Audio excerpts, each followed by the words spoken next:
Well, welcome into another exciting episode of Real Biz. I am your host, Bubba Starts, and with me today, the founder of Connect Tour, Tzufit Herling. Zufit, welcome to the show.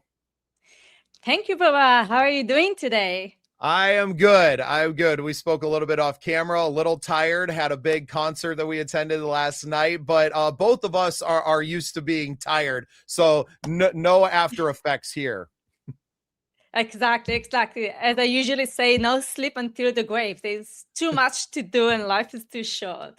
But yeah, rest is needed. Rest is needed. Just a little bit, just enough to keep going the next day. Before we get into all of your travels and obviously talking about your business and everything that you do to connect people, would love to get a little bit of your backstory off the top here, and we'll just kind of pick up the conversation from there. Okay, so I've got a lot to tell, but my story is that I connect people as you're starting to sustain, and I do that in different ways. So I've been working with organizations, with entrepreneurs and businesses around the globe, mainly in Europe, in the Middle East, in the North Africa, and I just told you that I've been in the US last month. And I build communities and I train community leaders and I work with startups. So everything I do is about like to bring value and to make everything like growing and in a meaningful way. But we can get to other part of my story later. No, and I love it. And that's why kindred spirit, because most of what I find that we do here at the Scene Projects now is just connecting people. And sometimes that's in a direct fashion. And sometimes it's indirect, where now our platform has grown so much. We've done so many interviews and putting them out there in the world that people are discovering people from the podcast or the YouTube channel or whatever, and connecting with people from there. And I think that was really the dream for me of the Scene Projects, is that I don't want to have to be the one that like grabs you and grabs another person who's like, you two need to meet each other. It was more of like providing an environment that those relationships were built organically. And so when I found out, what you did and about you, I was so thrilled. And that's without mentioning your worldly travels whatsoever.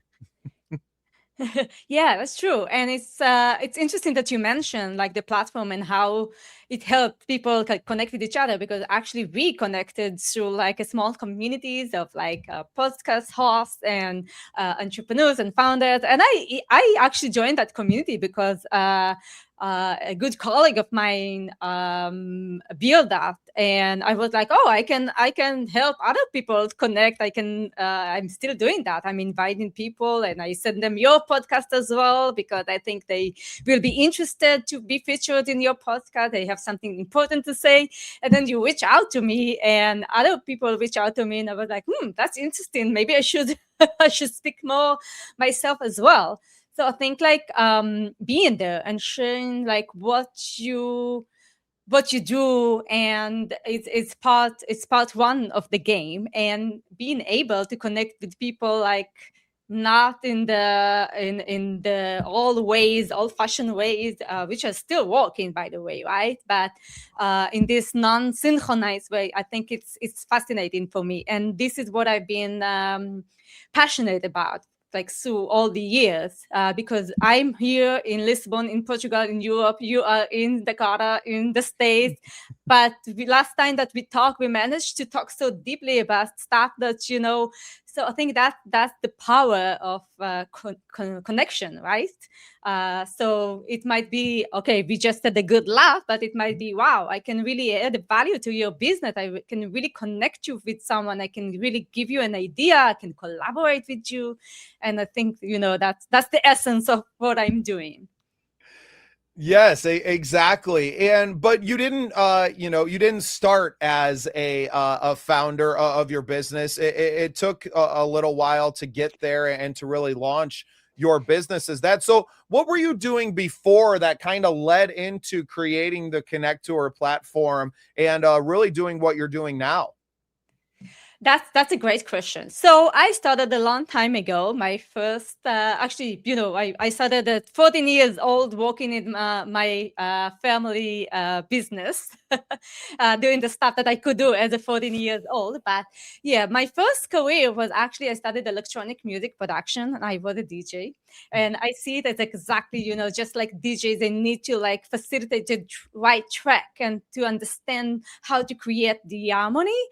This is how community leaders and community managers need to do with their own members. So everything I did in my life, I also studied journalism. I was a journalist. And then I connected people to ideas, and I managed to connect people to things they might not been able, to see or to watch or to read or to get the knowledge about. So everything is about that. And I use, of course, my communication skills and like my ability to take like one piece and another piece that might and find a way to connect them. And that's exactly like how I started to do communities. And I didn't plan that. I was volunteering in communities, and then I found out there is an industry of community. That was like 10 years ago. And then with time, people asked me to also build their communities. And with time, I started like learn more about that, reading reports, trends, and it's very changing industry as everything in the world right now, especially with AI. For example, right now the big topics of discussion is like how you make sure everything is authentic with AI and technology. So here's a very brief the story of how I got into this business of community, which I had no idea it was existing when I started, actually. No, but you're so good at it. And who would have thought that, CEOs could take some lessons from music people like us, Zufit? Exactly, right? So, and again, I think everything you learn, because I can't stop learning. I just finished a course by Harvard about like the basic leadership fundamentals, which, probably you and I know that even without taking the course. So from everything I studied, everything I took, and I did facilitation, I did communication, I did marketing, I learned how to use platforms. Everything is connected to what we do with our job. So it's whether like being a CEO or whether like being a community consultant, or and that's, I think, like what makes us unique and what makes us relevant in this world. So I keep on using the skills that I built and I sharpened in other stages of my career to what I'm doing right now, and it works really good, I have to say. Well, and the learning is only half of it. You have to apply what you've learned as well. And I think that in an age where courses and experts are all over Facebook, and over half, I would say, are complete charlatans anyway. But even when you find good people, that if you don't have the actionable steps to actually implement what you're learning, then it's all for naught and you're really wasting your time. So, and some of that is in finding the right people to work with. And that can be some of the hardest things to do, are finding the right people, finding the right communities. And I want to take a second to shout out Podstar and Galco and the platform that he's building and working on every day, that brought us together and has brought us together with so many other interesting people that are out there. For people like us that are very outgoing and we're worldly travelers and we're very accustomed to putting ourselves out there, it's hard to remember that that's not everyone, right? Like not everyone are social butterflies like we are, your namesake, the butterfly. Hummingbird. The hummingbird, right. But my last name is actually Butterfly, kind of.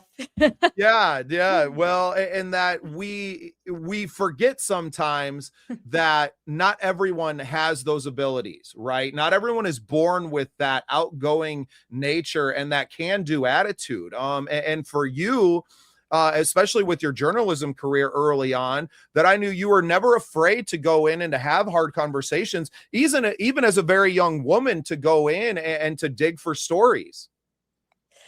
Wow. Okay. So first, I have to tell you something that nobody believes me, but I'm an introvert. So of course, I used to be like a really, really shy introvert. I just had a discussion with someone that knows me for 15 years today, and someone else asked them like, "Okay, so you guys know each other for 15 years. How did you change?"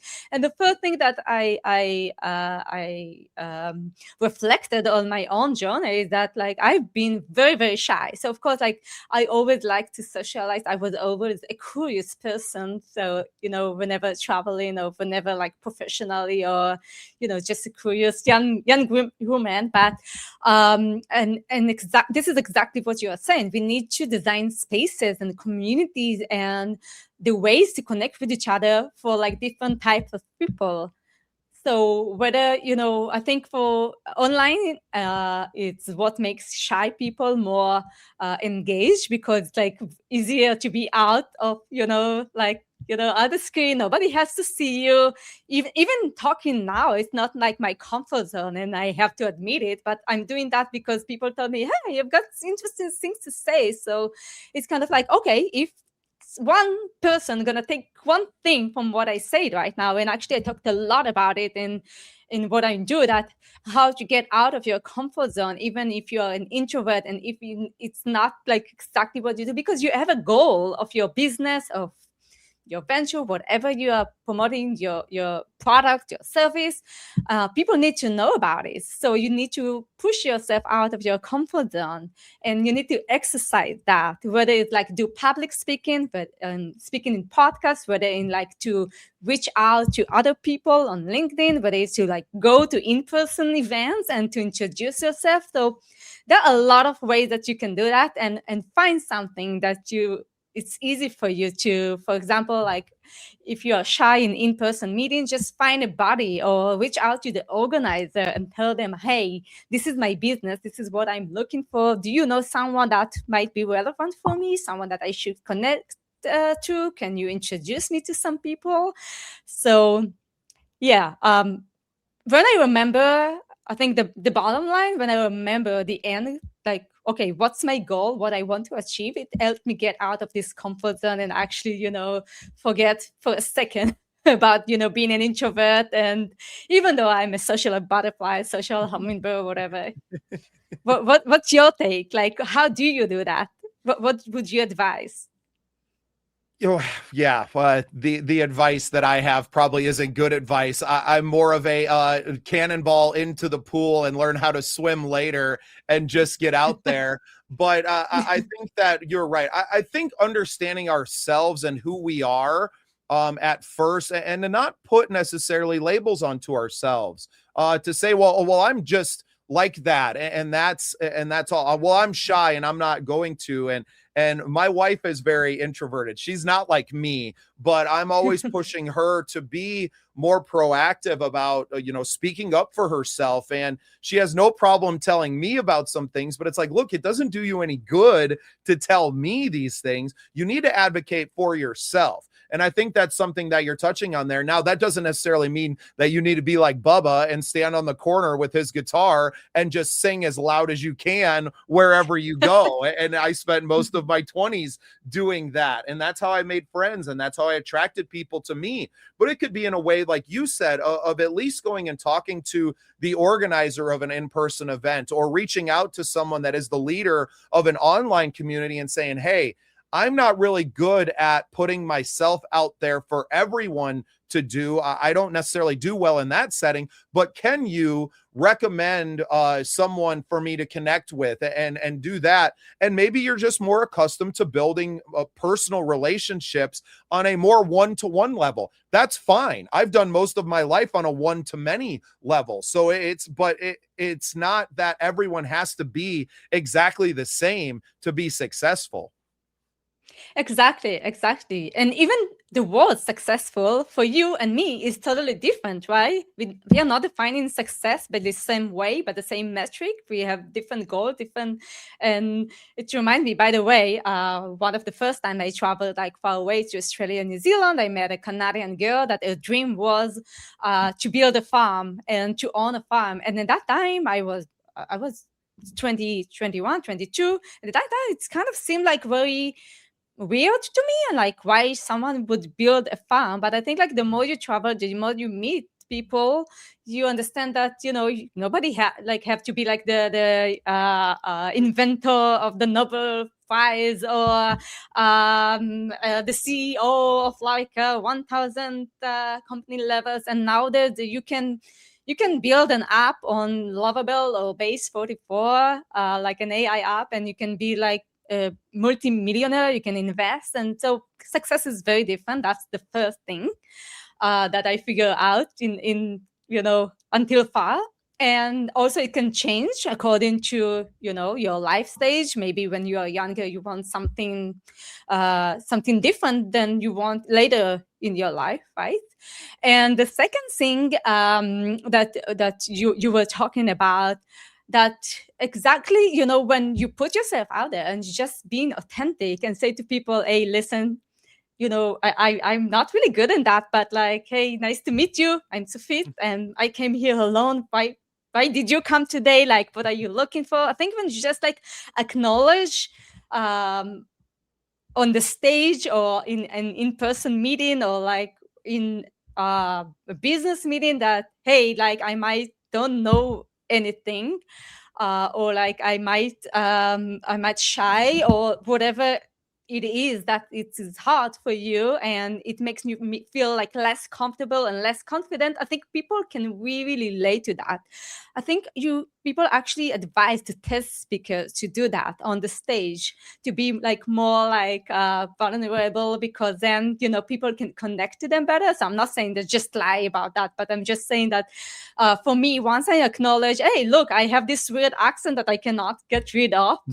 If you've seen me in person, you could see that I'm very short. So I always say that if I am like a short woman with a weird accent, I can connect with people in a really deeper level. So I think everybody can do that. And especially once I moved to a new place, I moved to Portugal 3 years ago. I didn't know anyone didn't know me, and I had a really extensive network of people that knew who I am, and nobody knew me in a new place. So I think like if a lot of people are doing that nowadays, they invent themselves, they change careers, they change their business, they change locations. So and they're introvert, or they have, I don't know, other challenges. So why not like you? I mean, the listener. Exactly. Why not you? And you can be whoever you want to be. It doesn't matter what age you are. And as the metrics of success, like you were saying, are changing, I think globally they're changing from, especially these last 10 years, from people just wanting more money, right? More money. And that was it. And I feel like the world as a whole is a little less um, geared that way, and more in the, well, what does my lifestyle look like? And that doesn't mean that we all need to be beach bums, but it's not all about becoming millionaires and seeking out that monetary financial success. And I think a lot of people are finding that when you fill your soul first, and you do things that make you happy, that the financial success kind of follows that almost, rather than just trying to become rich and famous. Exactly. I couldn't describe it better. And remember the story I told you about the girl that wanted to build a farm, and now I'm kind of like, yeah, why not? I mean, I would love to live in a farm in the countryside with my own community of people, and being more in the nature, less in the screens. I mean, although I'm very technology savvy and I really like all these gadgets and stuff, but being more connected to earth, more like simple life, grow my own vegetables. But if you told me that, 20 years ago, I was like, yeah, maybe one day, but I need to do like that. Yeah, I want to be like ambitious, and I want so we should understand like what our dream and what we want to do and how we do that. And I think for me it always was about connecting people, because like eventually it's so amazing like what we can do together and how we can impact each other, right? So and I found like what's how I can live my passion at the same time, earn money out of that, because obviously, we need to live. I super agree that money is for me personally, that money is not the first thing that I'm looking for, but I mean, we can forget that we all need that, right? And it's okay to talk about money, by the way. I think, in the past, and especially for women, I don't know like how it's for men, but as a woman, I know that especially for women, so it's never was like a conversation. So that's why like I work a lot of women and mentoring, of like being able to take that entrepreneurial side, or like get advanced, or talk about money, talk about salary. I mean, depends what the conversation about, but get more confident in that. Yeah, but that's a very side note. I would love for you to talk a little bit more of how Connect Tour as a platform, and how your company really operates, and how people can get involved with that.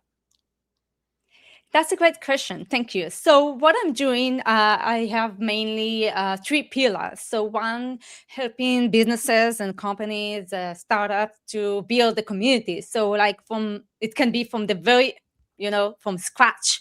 You have just, the vision of having the community. So we work together of like understanding the vision, the value proposition, who's going to be the members, and like build all the steps. Like I have a framework that I've been working on for years, about how to build like the community, to launch it and to run it. So that's one thing. Or if you have a community and it's kind of like struggling, so we can build together to build this meaningful connection. Depends what your goal.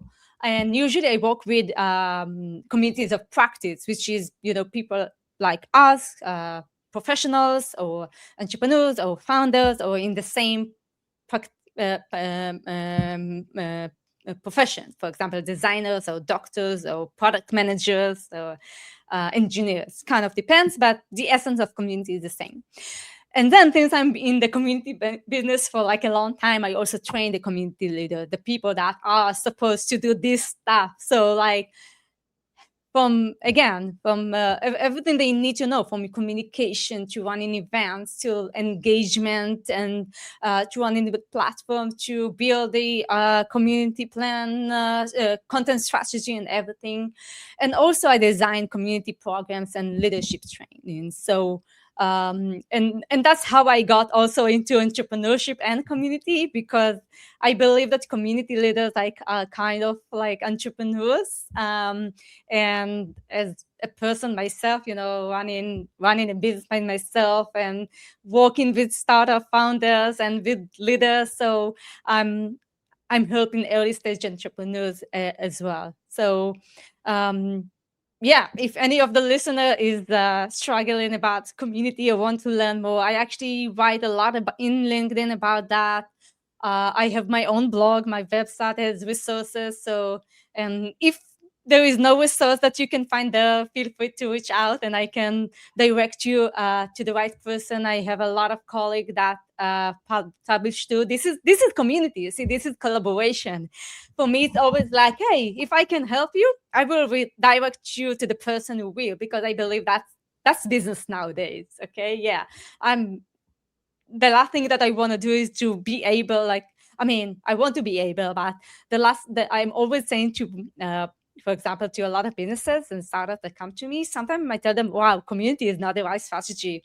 You should go with this marketing direction because it might work for you better. So something to know about me is that I never try to jump out and like, if something doesn't match, or if something it's not the way that I think, I will always say, okay, I think you should try another way. So yeah, that's in essence. Yeah, I think in a very long essence. Yeah. Well, it's a lot to kind of encompass. You're doing a lot of things, but I think the business strategy of always being someone who's helping others is a great strategy, because although They may not work with you in that moment, or the match may not be right then. You never know. Our lives are long, and businesses change over time. So it's always good to, I think, build bridges instead of burning them down. And you are that in every way, a bridge builder. Absolutely, absolutely. And I think, we always say in the community industry, collaborate, like community over like competition, and that's exactly what community is about. And that's exactly, I think, we see more people joining communities instead of like the old business and like the old networking of like just showing cars, and get more deeper, like investing time with each other more, even if it's just like half an hour, just like you and I did before this, this podcast recording. And because now, like, I know so many things that you do, and I can always like come back, hey, reach out to Boba. He's doing 1, 2, 3, 4, right? I mean, it can be related to your music, and it can be related to, to the podcast and the platform that you're building. So I think people are looking more and more for that we are kind of like so overwhelmed with content, with, AI, information and everything. And eventually, if we are building like for ourselves, these communities, and for our businesses, of course. So and we need to work on that properly, but if we do that, so it's we help each other. And yeah, I mean, again, of course I'm an advocate. I'm not objective, but it works. Indeed, it does. And it was community that brought us together. So it's hard to look at Exactly. and it's okay to be a part of many communities, and it's okay to to dip in and to dip out sometimes. Sometimes you fall into a community and it's great early on, but then it doesn't serve you, and it's okay to you don't have to burn the bridge on the way out, but it's okay to leave that and to go somewhere where you're more needed, or that you feel more supported, and that's fine too. And I think that's what's beautiful about what you've built with your company at Connect Tour, and just who you are as a person. And I'm so blessed to have you as a friend, to have you out there speaking well of me to your friends and colleagues, and I appreciate that so much. And you really embody what I see as the future of business, and just the online world that we live in. And the world is becoming so much smaller than that. Even 10 years ago, the technology, while available, wasn't good enough for us to have this conversation and to be able to record it and to put it out there onto the airwaves for time immemorial now, right? It'll be out there forever, or until the whole grid goes down, which I hope is a long time in the future. I'm not ready to just step onto the farm quite yet, Zufit. Amen to that. Yeah, yeah. Again, everyone needs to find what works for them. And yeah, and that's why, like, I encourage those who listen to us to think about like what we just said. Like, what is a community that you find valuable, and you can step in and you can contribute from your own knowledge and your own skills, without like expecting to get that, but really invest like 1 month, 2 months, and then see like what's going on. And I'm pretty sure your listener will find out really great surprises. And again, if it's not working, so as you said, go somewhere else. That's fine. Well, fantastic. I'm so blessed that we got to spend a little bit more time today. I was so excited when I saw your name on my calendar today, and a chance to catch up with my friend. And I'm so grateful for you and everything that you're doing. One more time, just kind of tell everyone where they can find you and connect with you, and I'll let you get out of here. Okay, thank you so much for the conversations. It's always a pleasure. I hope it's just like one out of many. And yeah, I just see like the find out more online at connectstudent.co. And also you can find me on LinkedIn. Just write LinkedIn and my name, Tzufit Herling. And feel free to reach out with any questions or any insight you have about community. I always like when people challenging my opinion, my perspective. I'd love to do that. So thank you again. Bye-bye. It was great. It was fantastic. So, Zufit, thank you so much for spending some time with me, and thank you for being part of the scene. Thank you.